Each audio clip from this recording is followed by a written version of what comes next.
The massive ships appeared in Earth's orbit without warning. They were dark, angular vessels that blotted out the stars behind them. There were hundreds of them, each one larger than anything humanity had ever built.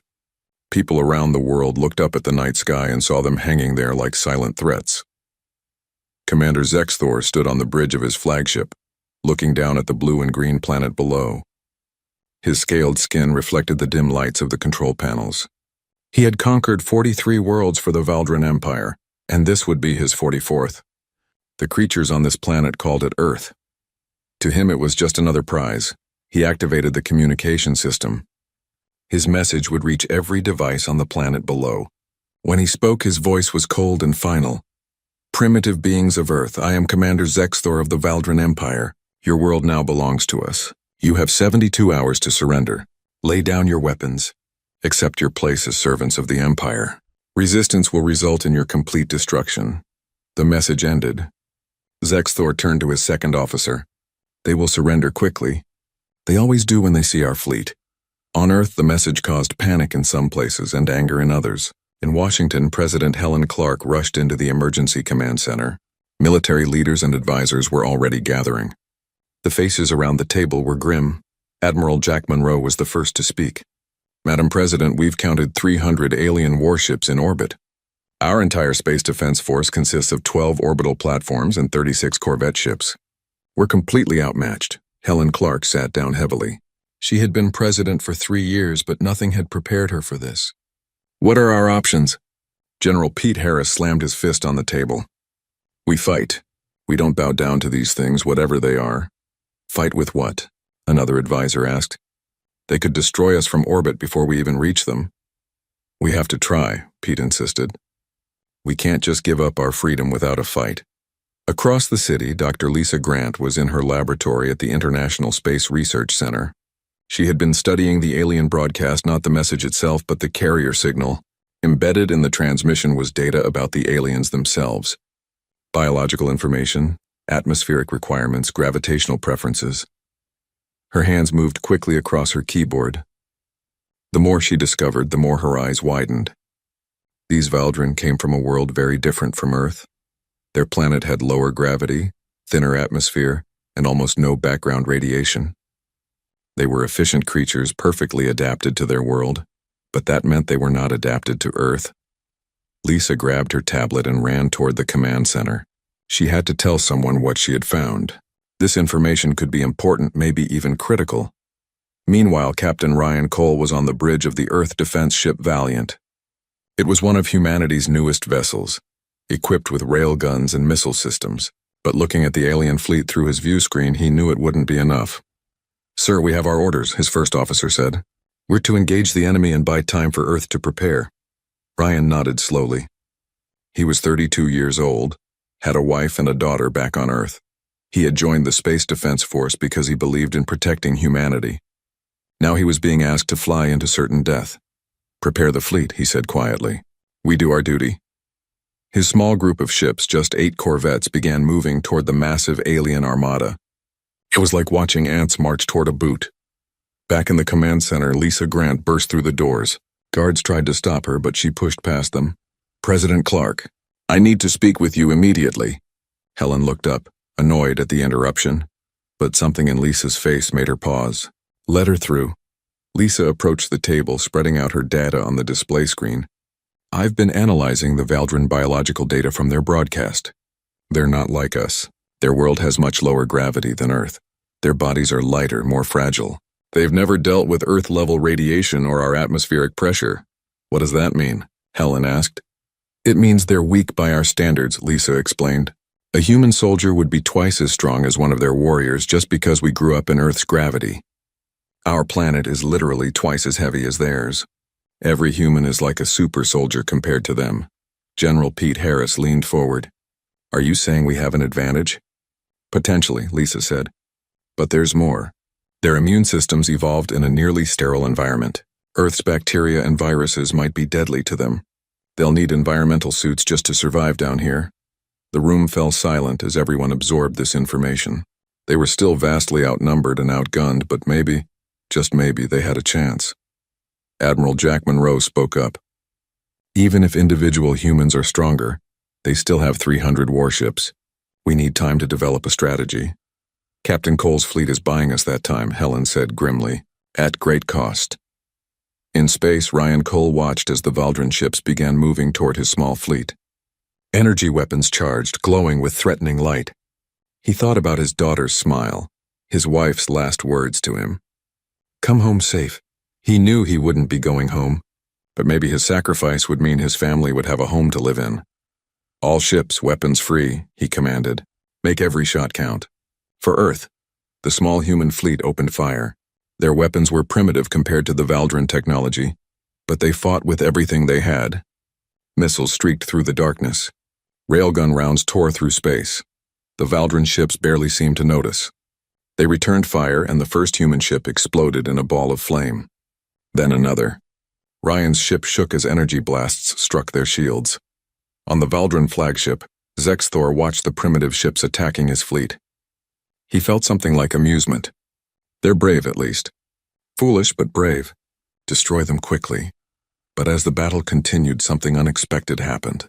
The human ships didn't retreat even when damaged. They kept fighting. One corvette, its engines destroyed, used its last momentum to ram a Valdran destroyer. Both ships exploded. Zexthor's amusement faded. What kind of species sacrifices themselves like this? The battle ended. All 8 human ships were destroyed, but they had taken 3 Valdran vessels with them and damaged several others. For the first time in his career, Zexthor felt uncertain. Back on Earth, the 72-hour countdown had begun. President Helen Clark addressed the world. We have been given an ultimatum by an enemy that believes we are weak. They think we will surrender without a fight. They don't know who we are. They don't know what humans are capable of when defending our home. We will use these 72 hours to prepare. And if they want Earth, they'll have to take it from us. Around the world, people heard her words. Soldiers prepared for battle. Scientists worked on new weapons. Ordinary citizens ready to defend their families. The Valdran had made a terrible mistake. They had declared war on Earth without understanding what that truly meant. The 72 hours passed like a countdown to the end of the world. When the time expired, the Valdran ships began their attack. Bright beams of energy lanced down from orbit, striking major cities across the globe. Buildings that had stood for centuries vanished in seconds. Millions of people died in the first minutes of the invasion. New York's skyline changed forever as entire blocks disappeared. London burned. Tokyo's lights went dark. Mumbai's streets filled with debris and smoke. The world watched in horror as the alien ships demonstrated their terrible power. Commander Zexthor observed the destruction from his flagship. They still have not surrendered. Continue the bombardment. Target their government centers and military bases. His tactical officer hesitated.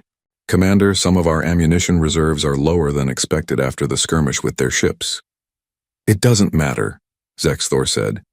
This will be over soon. Begin landing ground troops. Occupy the major cities. Show them the power of the Valdran Empire. Across Earth, massive landing craft descended from the alien fleet. They touched down in strategic locations near the devastated cities. Ramps lowered, and Valdran soldiers marched out in precise formations. They wore dark armor and carried weapons that crackled with energy. There were thousands of them, ready to claim Earth as their prize. In the ruins of Chicago, former Marine Danny Wright crouched behind a collapsed building.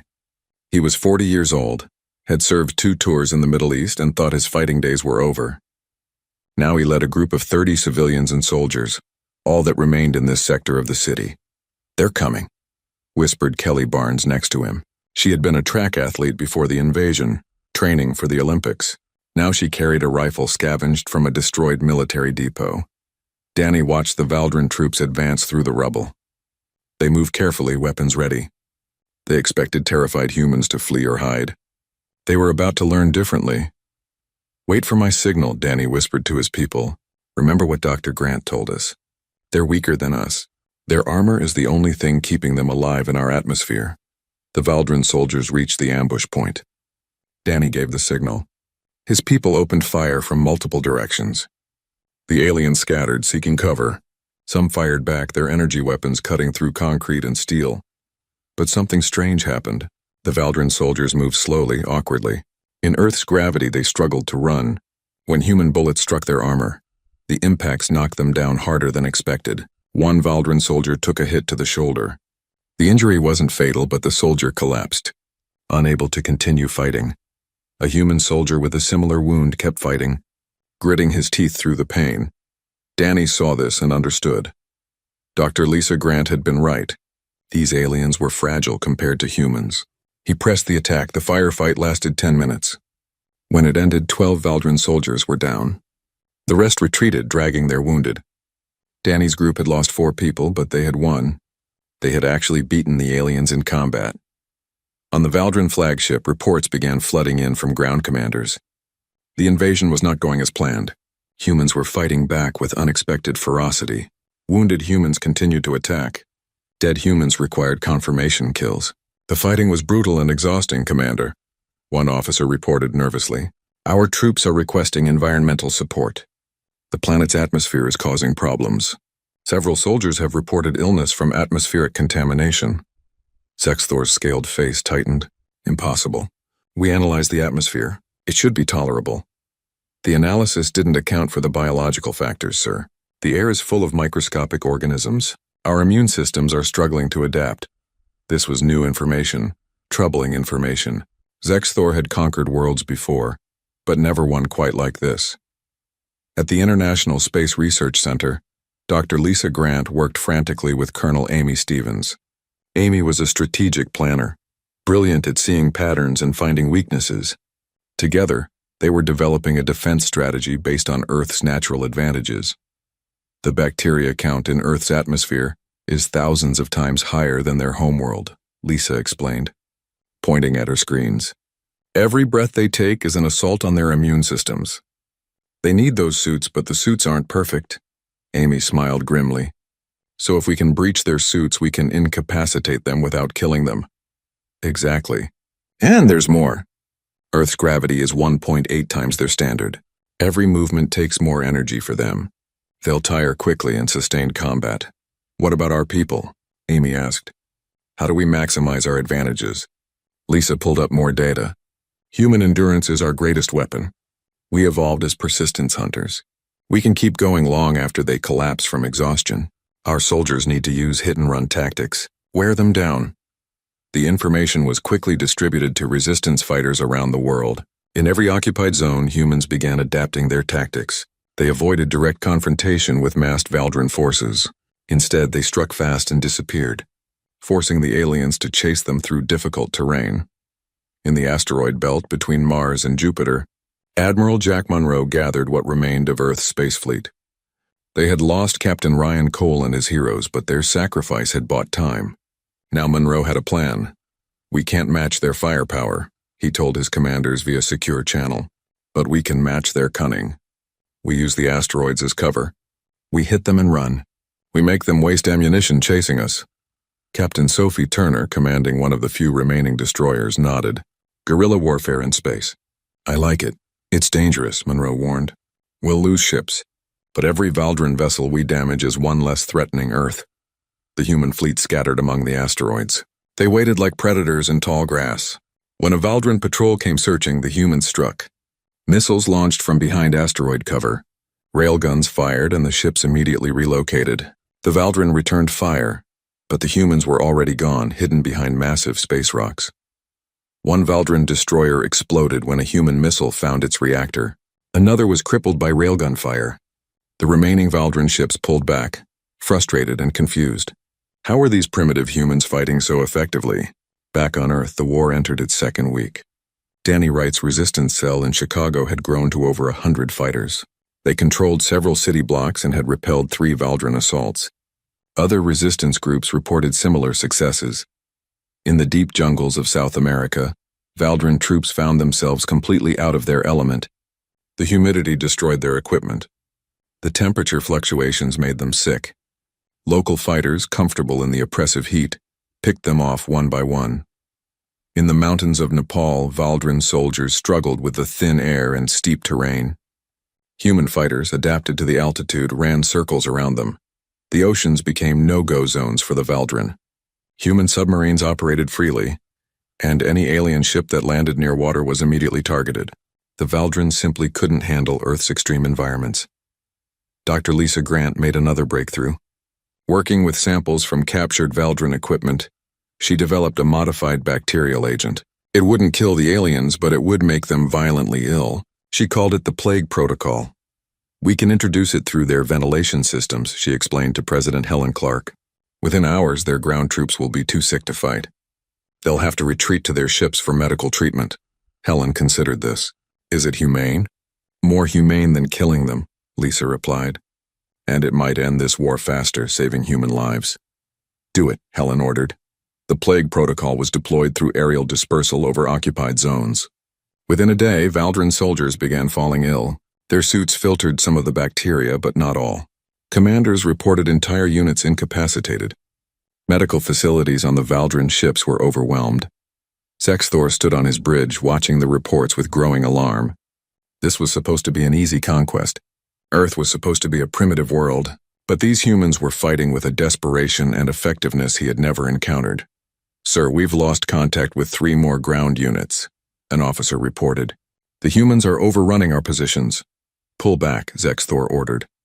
Withdraw ground forces to the landing zones. We'll reassess our strategy. As Valdran troops retreated, human fighters celebrated. They had driven the aliens back. Earth was proving harder to conquer than anyone had imagined. In space, Admiral Monroe launched his boldest attack yet. Using captured Valdran technology to mask their signatures, a human strike force approached the enemy fleet near Mars. Captain Sophie Turner led the attack. They targeted a Valdran carrier group, the ships carrying supplies and reinforcements. The battle was fierce. Human ships took terrible damage, but they pressed forward with reckless courage. One human destroyer rammed a Valdran supply ship, both exploding in a flash of light. But the sacrifice worked. The carrier group was destroyed. News of the victory spread across Earth. Against impossible odds, humanity had won a major battle in space. The Valdran fleet was bleeding. More importantly, the victory proved something crucial to the watching galaxy. Earth could fight back. 3 months into the war, Earth was battered but unbroken. Cities lay in ruins, millions had died, but humanity refused to surrender. The Valdran Empire was learning a hard lesson about underestimating their enemy. Commander Zexthor paced his bridge, his confidence shaken. The reports from the Valdran High Command were not encouraging. They questioned his leadership, demanded explanations for why a simple conquest had become a prolonged war. Worse, they refused to send reinforcements. You have sufficient forces to conquer one primitive planet, the High Command had told him. End this quickly or face consequences. But Zexthor was beginning to understand that Earth was anything but primitive. These humans were survivors, fighters who refused to accept defeat. Every tactical advantage the Valdran possessed was being countered by human adaptability. Prepare for orbital bombardment of major population centers, Zexthor ordered. If we cannot break their military, we will break their spirit. On Earth, General Pete Harris coordinated the global resistance from a bunker deep beneath the Rocky Mountains. Communication networks were damaged but functional. Reports came in from every continent showing the same pattern. Wherever Valdran troops landed, humans found ways to resist. The enemy is preparing something big, Pete told his staff. Our satellites detected power buildups in their orbital weapons. They're going to hit civilian targets to make us surrender. We need to strike first, Colonel Amy Stevens said. She had become one of Pete's most trusted advisors. Hit them where it hurts. Their supply lines, Pete agreed. If we can disrupt their logistics, they can't sustain a prolonged bombardment. Plans were made quickly. Resistance cells around the world received their orders. Target Valdran supply depots, communication relays, and fuel reserves. Make the enemy pay for every shot they fired at Earth. In the ruins of London, Kelly Barnes led her team through the underground tunnels. The old subway system had become a highway for resistance fighters. Her target was a Valdran fuel depot 2 miles from their current position. Kelly had changed since the war began. The Olympic athlete was now a hardened fighter, lean and dangerous. She moved through the darkness with confidence, her team following silently behind her. They emerged near the depot. Valdran guards patrolled the perimeter, but they moved slowly, tired from the constant fighting and Earth's oppressive gravity. Kelly signaled her team. They spread out, taking positions. The attack was swift and brutal. Human fighters opened fire from multiple angles. The Valdrin guards tried to respond, but they were too slow. Within minutes, the depot was in human hands. Kelly's team planted explosives and retreated. The explosion lit up the London sky, destroying enough fuel to power Valdrin ships for weeks. Similar attacks happened across the globe. In Beijing, a resistance team destroyed a Valdrin communication hub. In Cairo, fighters sabotaged an alien weapons cache. In São Paulo, a supply convoy was ambushed and destroyed. The Valdrin logistics network began to collapse. Ships in orbit found themselves rationing power and ammunition. Ground troops went without resupply. Zexthor's planned bombardment had to be scaled back dramatically. Dr. Lisa Grant was working on something new in her laboratory. She had been studying captured Valdrin technology for weeks, and now she understood how their computer systems worked. They were advanced but rigid, following predictable patterns. "I can create a virus," she explained to a video conference with military leaders. "Something that will infiltrate their network and cause system failures. Navigation, weapons control, communication, everything. How do we deliver it?" asked Admiral Jack Monroe from his ship near Jupiter. "We need to get close to their flagship," Lisa said. "Upload the virus directly to their central network. From there, it will spread to every connected ship." "That's a suicide mission," Monroe said quietly. "Maybe not." Lieutenant Jake Nelson spoke up. He was young, only 25, but he had survived the Mars engagement and become one of humanity's best pilots. "What if we use a captured Valdrin shuttle? Disguise ourselves as one of their supply runs?" The plan was desperate and dangerous, but it was the best chance they had. Jake volunteered to lead the mission. He assembled a small team of engineers and pilots, all of them knowing they might not return. Meanwhile, on the Valdrin flagship, Zexthor received disturbing news from his homeworld. The war with Earth was causing problems throughout the Valdrin Empire. Subject species on other worlds were asking questions. If humans could resist, why couldn't they? Rebellion was stirring in distant systems. "This is unacceptable," Zexthor hissed. "These primitive creatures are undermining the entire empire with their resistance." "Perhaps we should negotiate," his second officer suggested carefully. "A peace treaty would end the war and restore order." Zexthor's eyes flashed with anger. "The Valdrin Empire does not negotiate with lesser species. We conquer or we destroy. There is no middle ground." But even as he said this, Zexthor knew the truth. The war was going badly. His fleet was damaged, his troops demoralized, his supply lines broken. He needed a victory, something decisive to turn the tide. In the asteroid belt, Jake Nelson piloted the captured Valdrin shuttle toward the enemy fleet. His heart pounded as they approached the massive warships. The shuttle's identification codes were legitimate, taken from a destroyed Valdrin supply ship. But would it be enough? "Shuttle Kren 7, state your business," came a voice over the communication channel. Jake responded in broken Valdrin language, using phrases they had learned from a prisoner. "Supply delivery, critical components for the flagship." There was a pause that seemed to last forever. "Then proceed to docking bay 7, they were in." Jake and his team docked with the flagship, their hands sweating inside their stolen Valdrin suits. The disguises were good but not perfect. They had to move quickly. A Valdrin officer met them at the docking bay. "You're late. The commander has been waiting for these parts." Jake nodded, not trusting his voice. His team carried containers that supposedly held ship components. Actually, they contained weapons and Lisa's virus on a portable drive. They were escorted through the ship's corridors. Jake memorized the layout, counting guards and noting security systems. The Valdrin were on high alert, but they didn't suspect the supply crew. Why would they? The humans weren't supposed to be capable of such infiltration. Their escort led them to a storage area near the ship's computer core. Perfect. While the others created a distraction, Jake slipped away. He found an access terminal and plugged in Lisa's virus. The upload began. Progress crawled across the screen. 10%. 20%. Jake heard shouts from nearby. The distraction had started, but it also meant their time was running out. 50%. Footsteps echoed in the corridor, running toward his position. Jake drew his weapon with one hand while watching the upload with the other. 75%. A Valdrin guard appeared in the doorway. Their eyes met. The alien reached for his weapon. Jake fired first. The guard fell, but the shot would bring more, 90%. Jake could hear multiple footsteps now, an entire security team converging on his position. He prepared to make his last stand 100%. Upload complete. Jake yanked the drive free and ran. He burst out of the room, firing at the approaching guards. His team materialized from the chaos, covering his retreat. Together, they fought their way back to the shuttle. The docking bay was in chaos. Alarms blared throughout the ship. Valdran soldiers poured into the bay. Jake's team made it to the shuttle and sealed the doors. Energy bolts hammered against the hull as Jake fired up the engines. "We're not going to make it," someone said as the shuttle shook from impacts. "Yes, we are," Jake growled. He engaged full thrust, tearing away from the flagship without following proper departure procedures. The shuttle scraped against the docking bay walls, alarms screaming, but they were free.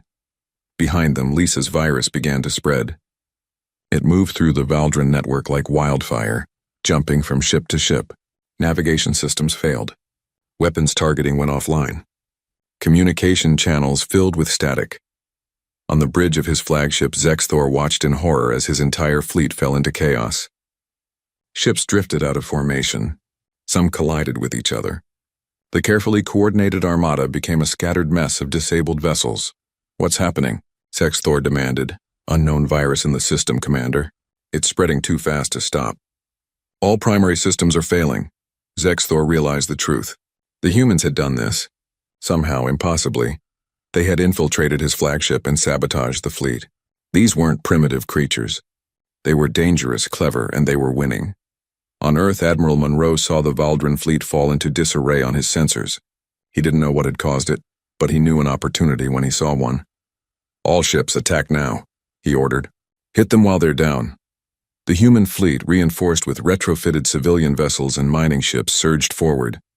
They struck at the crippled Valdran armada with everything they had. Ships that couldn't defend themselves became easy targets. The Valdran fleet, once so mighty, was being torn apart. In the chaos, Jake Nelson's shuttle made its escape. They had done the impossible. They had struck at the heart of the enemy and survived. More importantly, they had given Earth a fighting chance. The virus had done its work perfectly. Half of the Valdran fleet drifted helplessly in space. Their systems locked in endless restart cycles. The remaining ships struggled to maintain basic functions.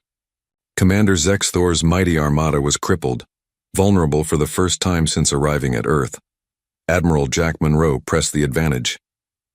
His fleet, a mix of military vessels and armed civilian ships, tore into the Valdran formation.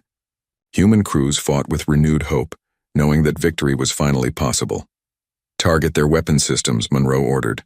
"Disable, don't destroy when possible.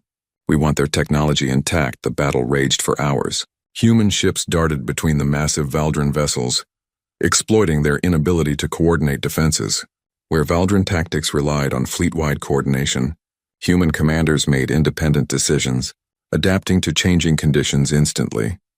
Captain Sophie Turner commanded a retrofitted mining vessel called the Mountain. It wasn't elegant, but it was tough and powerful. She brought it alongside a Valdran cruiser and fired mining lasers at close range. The Valdran ship's shields were down, its weapons silent. The laser cut through armor plating, targeting the ship's power core. "Direct hit," her weapons officer reported. "Their reactor is shutting down." "Good," Sophie said. "Next target." But not all the Valdran ships were helpless. Some had purged the virus from their systems. They fought back with devastating firepower. A human destroyer exploded under concentrated fire. 2 corvettes were crippled and forced to retreat. On Earth, the ground war was turning in humanity's favor. With the Valdran fleet in chaos, orbital support for their ground troops disappeared. Supplies stopped coming. Reinforcements never arrived. Valdran soldiers found themselves isolated and surrounded. Danny Wright led his fighters through the streets of Chicago, pushing toward a Valdran stronghold. The enemy had fortified an entire city block, but without air support, they were vulnerable. "They're trapped," Danny told Kelly Barnes as they studied the enemy position. "No supplies, no backup. They'll have to surrender or die." "The Valdran don't surrender," Kelly reminded him. "Their culture doesn't allow it. Then they'll learn a new way today." The assault began at dawn. Human fighters attacked from multiple directions, using their superior strength and endurance to overwhelm Valdran defensive positions. The aliens fought desperately, but Earth's gravity wore them down. Soldiers who had seemed unstoppable weeks ago now struggled to even stand after hours of combat. By midday, the stronghold fell. Valdran soldiers threw down their weapons, too exhausted to continue. It was the first mass surrender of the war. Danny Wright found himself face to face with a Valdran officer, a young commander whose armor was scorched and dented. "You fought well," Danny said through a translator device. "Your resistance is over." The Valdran officer looked at him with something like respect. "You are not what we expected. We were told you were primitive, weak. We were wrong." Similar scenes played out across the planet. In Tokyo, Valdran troops surrendered after a week-long siege. In Berlin, the last alien holdouts were captured without a fight. Mumbai's occupiers withdrew to their ships defeated. Dr. Lisa Grant studied the captured Valdran technology with growing excitement. Every piece of equipment told her more about these aliens and their empire. She discovered something that changed everything. "They're not the top of their hierarchy," she explained to President Helen Clark. "The Valdran Empire has dozens of subject species. They've conquered over 40 worlds, enslaving the inhabitants. Earth was just supposed to be number 44. Helen's eyes narrowed. "So there are other species under Valdran control? Species that might want freedom?" "Exactly. And here's the interesting part. If we share our resistance strategies with them, if we show them that the Valdran can be beaten, we could spark a galaxy-wide rebellion," Helen finished. The Valdran Empire could collapse from within. This information became a weapon. Colonel Amy Stevens worked with communications experts to broadcast a message beyond Earth's solar system. It was a simple message, but powerful. Earth had resisted. Earth had won battles against the Valdran. Freedom was possible.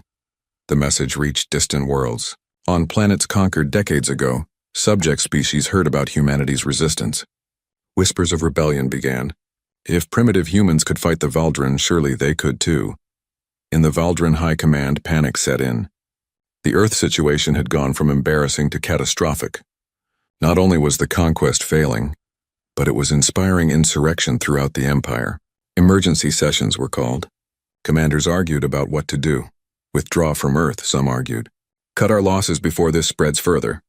No, others insisted. We must crush the humans completely. Show the galaxy what happens to those who resist. Commander Zexthor received his orders through a heavily encrypted channel. The High Command had made their decision. He was to use any means necessary to end the war. Any means, even the forbidden weapons. On his flagship, Zexthor stood before a sealed vault. Inside was a weapon the Valdran Empire kept for absolute emergencies. A planet killer. It would turn Earth's atmosphere into poison and scour all life from the surface. It was monstrous, but Zexthor was desperate.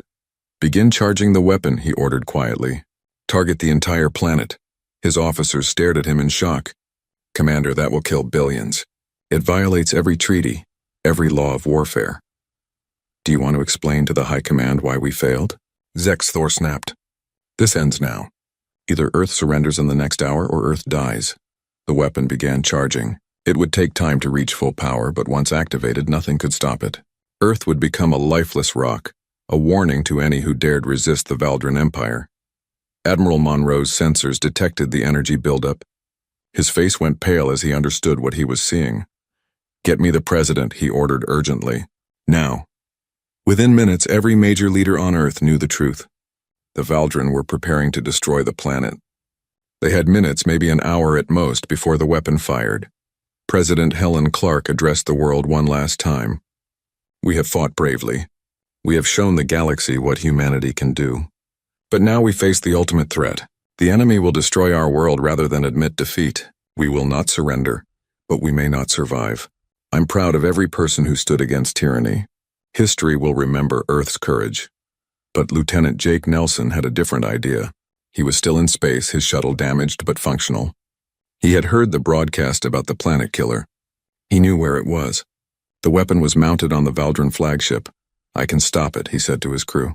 "We can ram the flagship, destroy the weapon before it fires." His crew looked at each other.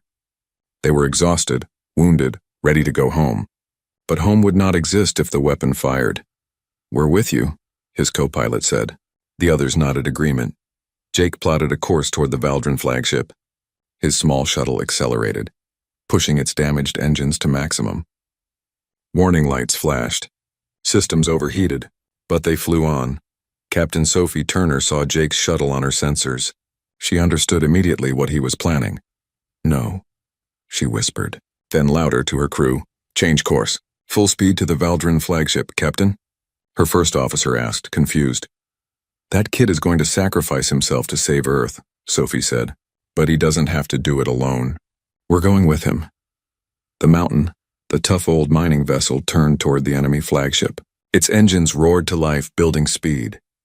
All ships, Sophie broadcast on an open channel. The enemy is preparing to destroy Earth. We can stop them, but it will cost everything. Who's with me? Across the human fleet, ships changed course.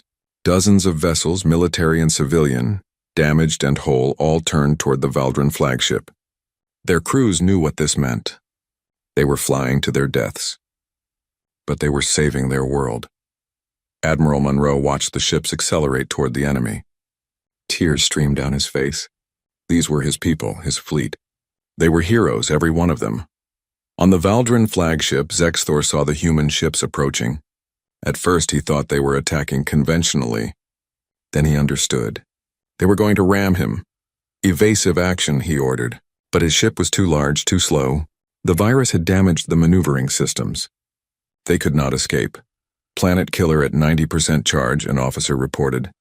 Jake Nelson's shuttle reached the flagship first. The small vessel slammed into the weapon array at full speed. The explosion was brilliant, but not enough. The weapon was damaged, but still charging. Then Sophie Turner's Mountain arrived. The massive mining ship, all that retrofitted power and armor, struck the flagship like a hammer. The impact drove deep into the Valdran vessel's hull. The weapon array tore apart.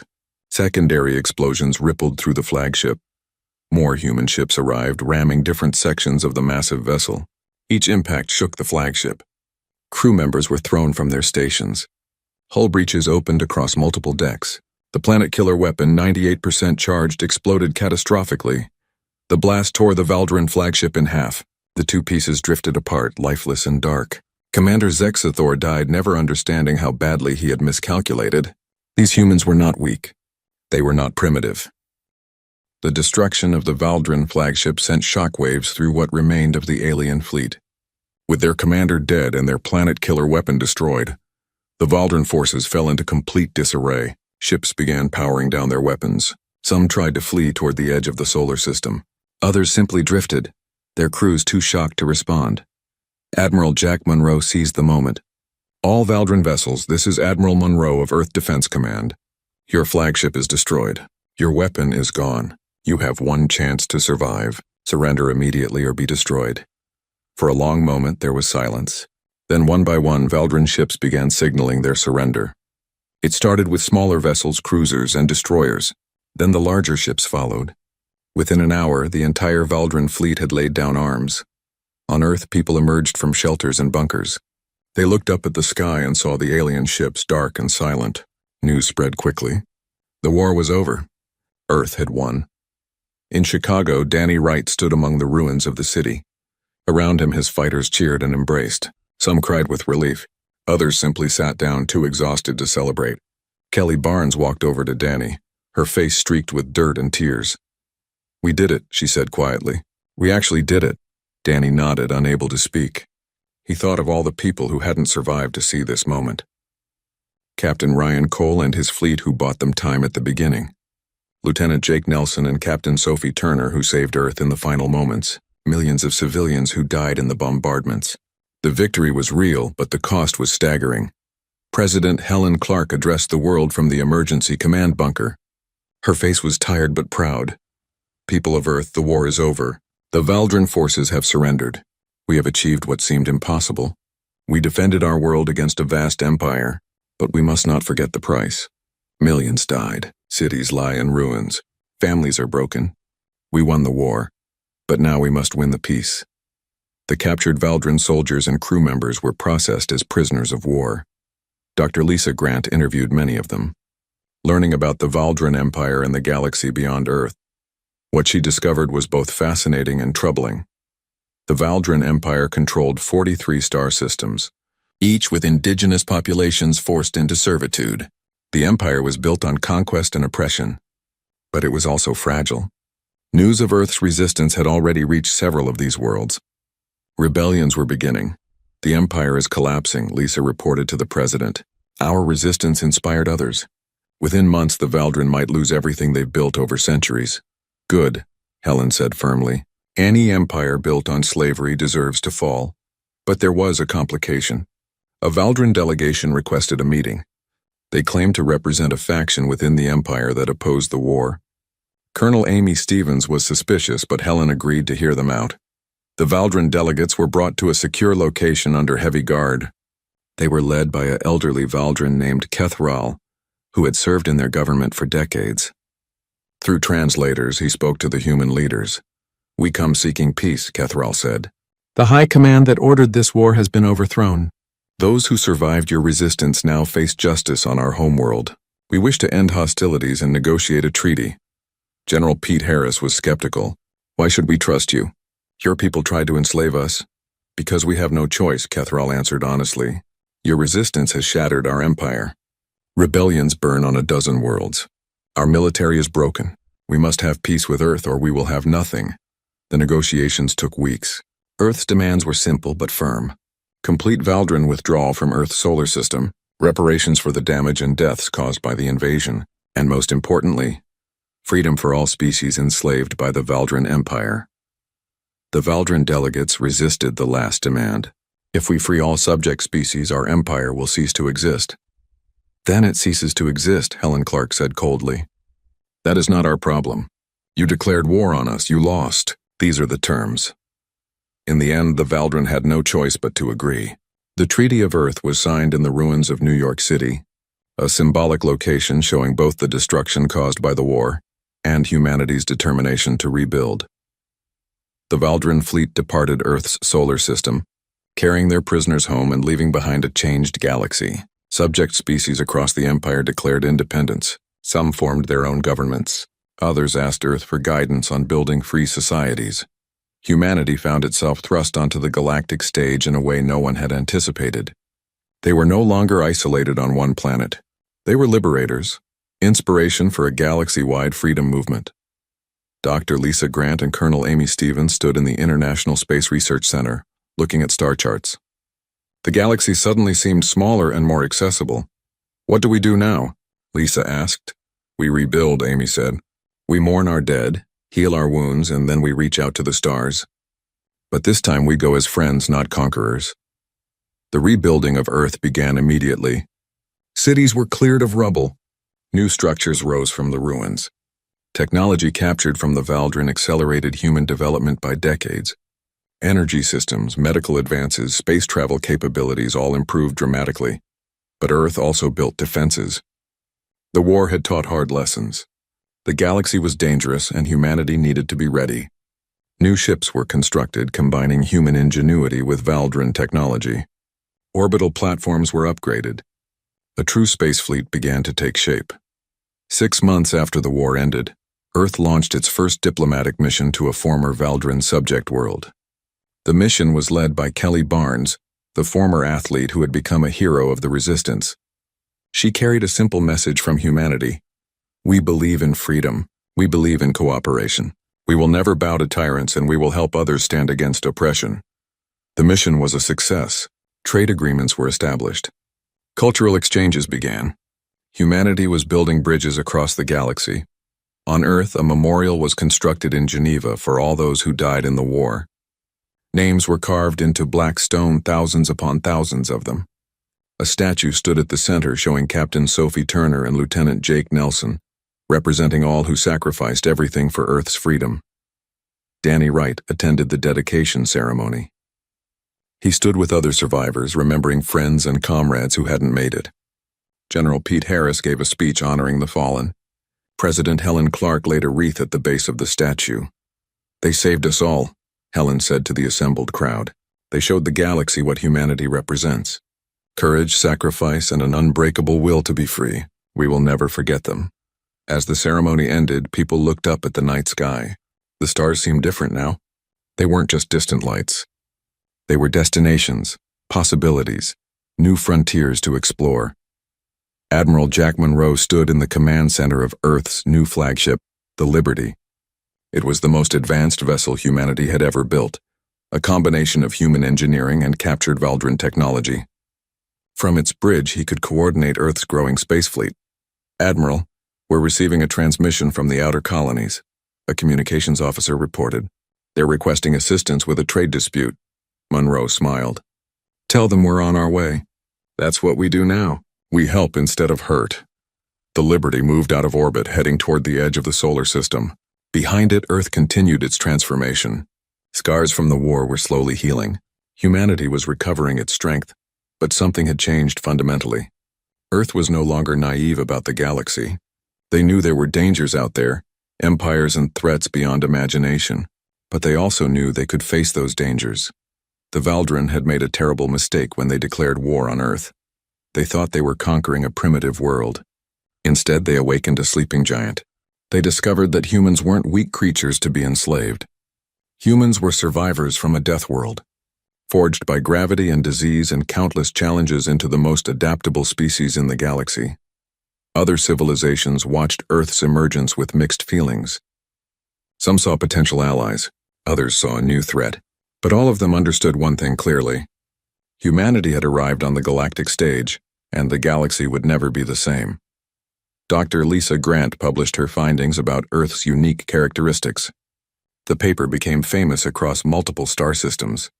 She explained how Earth's high gravity, rich atmosphere, and disease-filled environment had created humans who were stronger, tougher, and more resilient than most other species. We are apex predators from a world that tried to kill us every day, she wrote. We are persistence hunters who never give up. We are problem solvers who adapt to any challenge. The Valdren didn't lose because we had better weapons. They lost because they didn't understand what we really are. The galaxy took note. Trade increased as species sought Earth's unique perspectives and innovations, but military alliances formed as well. Humanity's reputation as fierce warriors spread. No one wanted Earth as an enemy. Years passed. The Valdren Empire fragmented completely, its former territory divided among freed species and new governments. Earth maintained diplomatic relations with the new Valdren Republic.